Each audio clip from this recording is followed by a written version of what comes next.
yang banyak di antaranya karena kita membeli dari operator itu single tenant kan. Jadi kita memang tidak bisa bandingkan apple to apple dengan operator tower yang lain karena tadi kita masih dalam tahap membangun skala bisnis dalam beberapa tahun terakhir ini skala bisnis kita saat ini menjadi yang terbesar dengan 36.400 tower gitu. Jadi tentunya karena tenancy ratio-nya masih 1,47, margin kita pun juga masih sedikit di bawah industri. Nah, bayangkan kalau kita berhasil mempertahankan pertumbuhan tenant tadi yang 20% lebih gitu dalam beberapa tahun ke depan.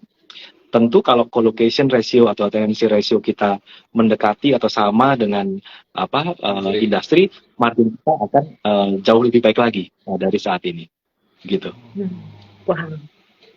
Oh gila, 36.000 ya Pak ya? 36.400 hari ini tower kita. Jadi kalau kita bicara 26 ribuan kan? Kepemilikan tower itu Mitratel ini tower provider terbesar di Indonesia, Mas Melvin. Ya, memang ada pemain lain yang angkanya lebih gede, tapi banyak di antara mereka itu towernya itu bukan milik mereka. Jadi seperti manage tower milik operator biasanya. Ya. Wow. Kalau kita, ya. Banyak banget. Oke.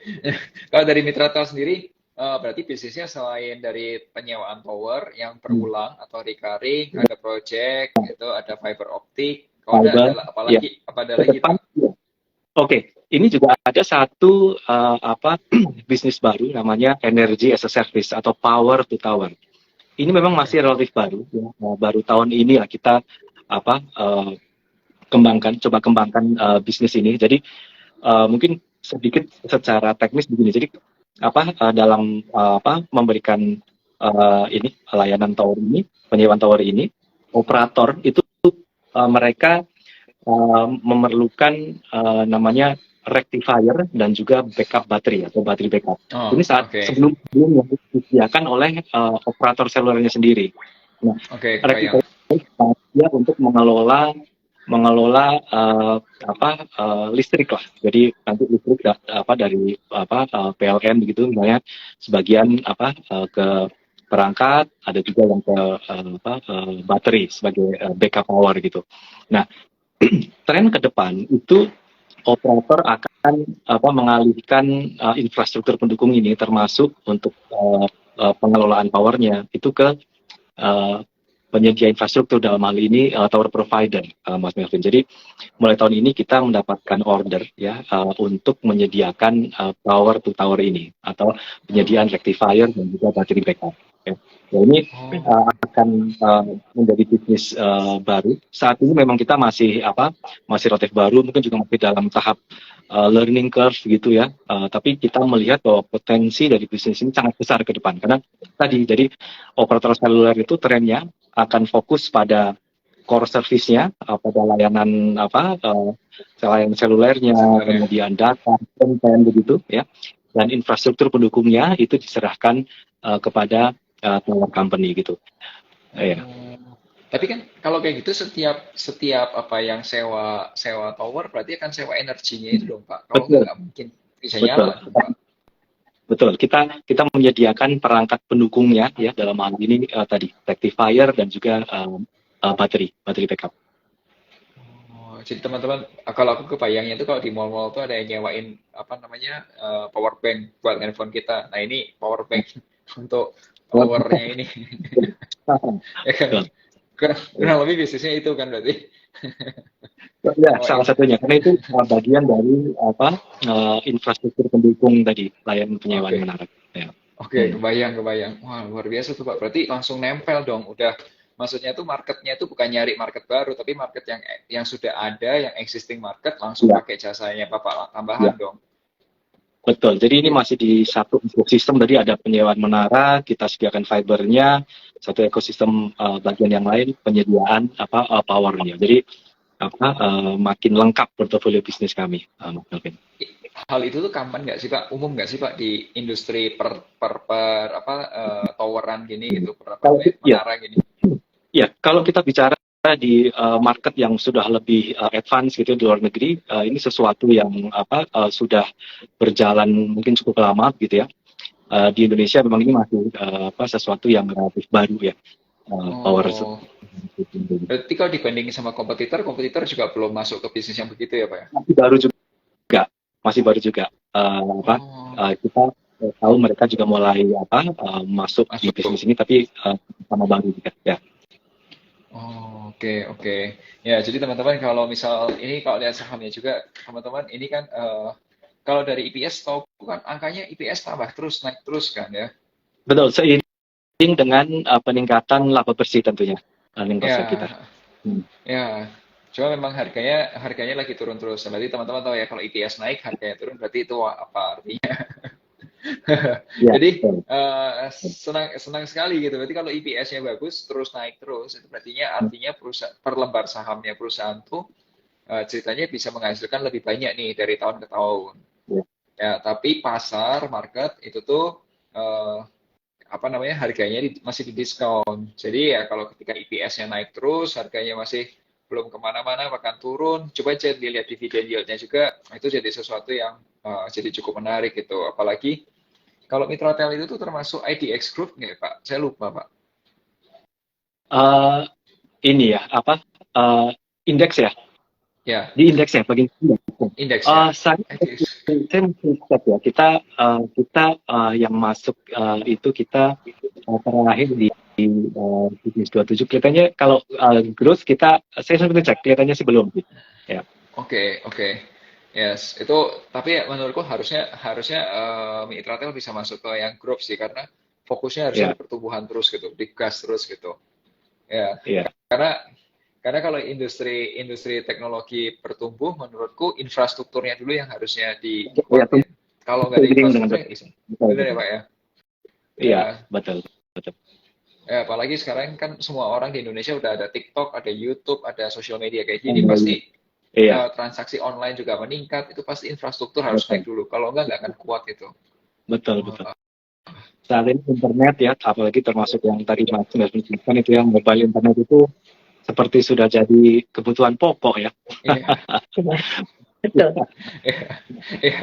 Jadi eh, apa namanya dengan adanya waktu kita diskusi terakhir itu nggak salah dengan adanya teknologi yang terbaru 5G itu kebutuhan tower tuh makin banyak ya Pak, harus makin rempet ya, apa Betul, makin deket-deket gitu ya. betul. Mau kerapatan jaringannya lebih ini, betul. Ya, ya memang di Indonesia masih relatif baru ya, teknologi 5G ini, karena memang ada beberapa hal yang masih ditunggu lah oleh operator seluler, khususnya spektrum. Oh, Once spektrum ini tersedia di spektrum yang ideal, use case-nya juga sudah mulai ada, termasuk juga handset, ini populasi handset juga makin banyak, 5G akan makin berkembang gitu. Kita ini sih. diperkirakan mungkin dalam 1-2 tahun ke depan lah, kita Indonesia ini teknologi 5G akan mulai cepat gitu perkembangannya. Hmm, Dan secara teori betul, Mas Melvin tadi, kerapatan jaringan itu lebih membutuhkan tower yang lebih banyak, karena 5G ini latensinya itu harus lebih rendah begitu ya. Latensi itu artinya dia lebih, kalau kita bicara misalnya kayak main game begitu, nggak ada lag tuh, nggak ada beda tuh itu, di sana membutuhkan latensi yang rendah, dan butuh kerapatan jaringan gitu ya, dan artinya kebutuhan untuk tower secara teori akan lebih besar, Mas Alvin. oke. Pak ini tuh ada satu pertanyaan juga bagus Pak dari yang namanya Hmm. tuh Nirma Yusuf. Ini pertanyaannya bagus. Oke. EBITDA, earning before interest, tax, and depreciation, amortization, itu istilahnya guys. Ya, MTEL ya, itu banyak disumbang dari rasio tenansi. Jika ya, MTEL merambah ke fiber optik, apakah ya. akan menaikkan valuasi saham dibandingin kompetitor sejenis lainnya? Nah, apakah Oke. artinya berarti dengan adanya bisnis fiber optik itu akan at the end akan Oke. meningkatkan valuasinya MTEL? Ya. Oke, baik. Mungkin kita melihat dari beberapa angle. Kalau tadi pertanyaannya adalah dari sisi margin. Ya, Memang pada saat uh, apa uh, uh, fiber ini digelar dan hanya memiliki satu tenant, kalau kita bicara EBITDA margin saja, itu memang sedikit lebih rendah dari tower. Jadi kalau tower itu EBITDA marginnya tadi ya 80-85% begitu. Kalau fiber ini sekitar 50 hingga 60%. Tapi ini apabila tenannya hanya satu. Jadi mirip juga nih dengan tower, Mas Martin. Fiber itu juga bisa memiliki beberapa tenant. Kalau di tower istilahnya adalah tenancy ratio, kalau di fiber itu istilahnya billable length. Gitu. Jadi ini lagi-lagi teknis nih. Jadi ketika kita meroll out membangun fiber, itu jumlah core-nya, core itu utas ya, itu ada 24 core, ada 24 utas fiber begitu. Di tahap awal itu kalau hanya satu operator, hanya satu tenant, itu mereka membutuhkan hanya 2 core. Jadi fiber ini berpotensi untuk ditingkatkan billable length-nya atau semacam colocation juga, mirip colocation kalau di top begitu. Sehingga seiring dengan makin tingginya billable length, itu marginnya juga akan semakin meningkat. Saya rasa akan semakin mendekati margin dari tower gitu. Itu satu kalau dari sisi margin. Yang kedua, kita tidak bisa melihat fiber ini semata-mata sebagai standalone business. Tapi kita harus melihat dia terintegrasi dengan layanan penyewaan tower. Karena kalau tower kita sudah dilengkapi dengan fiber, maka artinya operator ini akan mendapatkan layanan yang lebih baik. Ya, kualitas dari transportnya itu lebih kapasitasnya lebih tinggi, kualitasnya lebih tinggi. Jadi demand untuk menyewa tower kita pun juga tentunya akan lebih tinggi. Karena saling melengkapi nih dalam satu ekosistem bisnis tower ini. Jadi saling mendukung, saling melengkapi begitu. Ya. Jadi harusnya secara teori kalau kita punya harapan dalam katakanlah 2-4 tahun ke depan, kontribusi pendapatan dari fiber ini bisa sekitar 10% lah terhadap total revenue kita. Nah ini artinya kita dari sisi bisnis kita memiliki growth engine baru ya dari fiber. Di sisi lain portfolio kita sudah semakin lengkap ya, akan makin customer kita akan makin stick gitu gitu Mas Mubin, akan makin dependent gitu dengan kita. Jadi itu penting fiber optik itu bukan hanya secara margin saja gitu kita melihat, tapi harus secara terintegrasi bisnisnya. Ini keren sih karena ya jadi saya setuju sih Pak. Kalau saya sebagai orang yang dari luar melihat yang namanya ekosistem itu banyak ekosistem dalam case-nya kayak Mitratel jadi MTel tuh benar-benar ekosistem yang saling mendukung gitu. Kalau teman-teman kebayang ya, kalau di kita di Financial kan salah satunya pakai server. Kita itu untuk website kan pasti butuh server Pak. Nah server itu tuh add-on-nya tuh banyak banget Pak. Ada butuh untuk security, untuk memperkecil data, untuk efisiensi dan lain sebagainya. Itu tuh satu ekosistem yang dibutuhkan semua gitu. Nah saya rasa bisnis MTel tuh kayak gitu tuh.